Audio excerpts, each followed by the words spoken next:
80s, Spandau Ballet not only sold 25 million albums worldwide, they also stole the hearts of millions of fans. Well, now the lads are back with a brand new album, and I sat down with them to find out whether they have any regrets about their younger years and those fantastic outfits.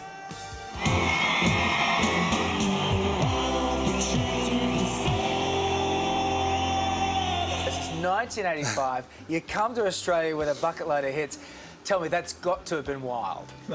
I said it was amazing, you know, it was amazing. First of all, it was amazing to come this side of the planet. You know, when we were little kids, the furthest we've been is like Benidorm on the Laker jet, you know.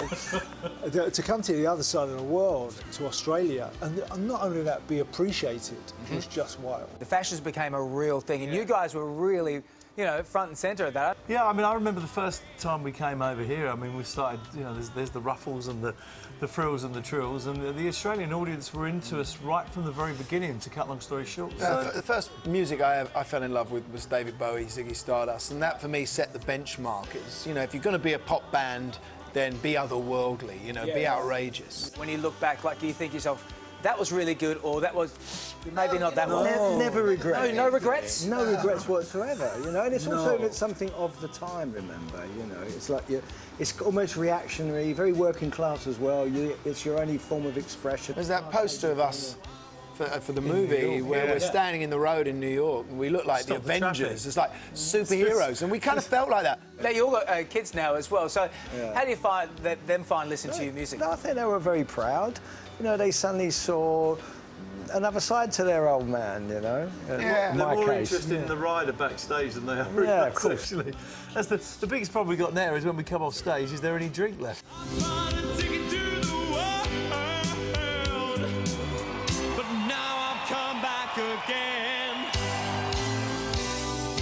I didn't know that the breakup was such a massive one. 19 years. And 19 years. So then you decide to make this documentary where you all sort of sit around and tell the truth about how you felt about it. We'd already got back together 5 years ago and put closure to the whole thing.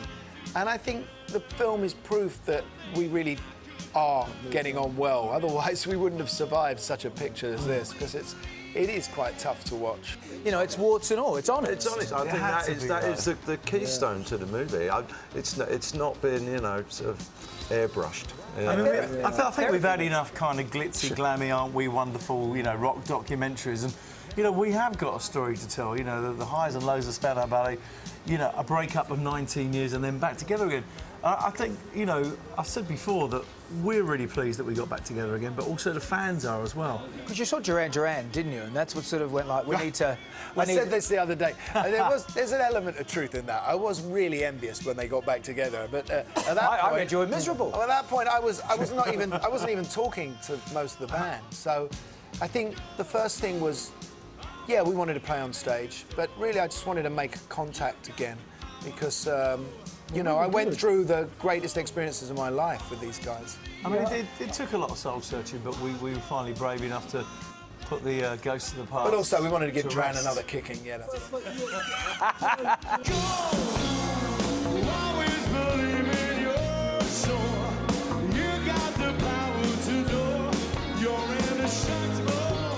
When you connect back on stage together for that first time, did you all look around and go, fine, we're done now, we're good?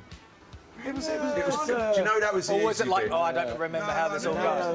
That's the easy Listen, bit. we were all very apprehensive when we first got back in that rehearsal room. But I tell you what, as soon as we started playing together, it sounded exactly like Spandau Ballet. And that's in the movie. There's a beautiful bit in the movie. 19 years didn't exist in a weird kind of way, you know? You're announcing a tour? Yeah, we've announced a tour coming back in May. I think May the 13th we start. There'd be a lot of people out there that'd be coming along that would have been like me, that sort of in high school, that would have been, you know, listening to your music thinking, I want to have my first snog to True. There might be some True babies out there, if you know what I'm saying. I think there probably are. Well, you know, I worked with Kevin Costner when I did The Bodyguard, and he said to me, that song, that belongs... That belongs to me and my wife, that song. Anyway, Really? they're divorced now, but...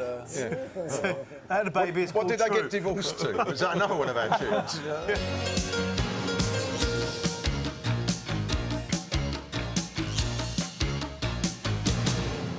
Love it. I mean, that was awesome. Such a great group of guys. Bless you to the crew member that you just sneezed. Spandau Ballet's album, The Story, features all their classic hits plus some brand new tracks. It's available in stores and on iTunes now, and the tour is next year. We're going, Sonia. We are going. You're going to leave the baby at home, get a sitter. We're out. That's it. Coming up, do sounds like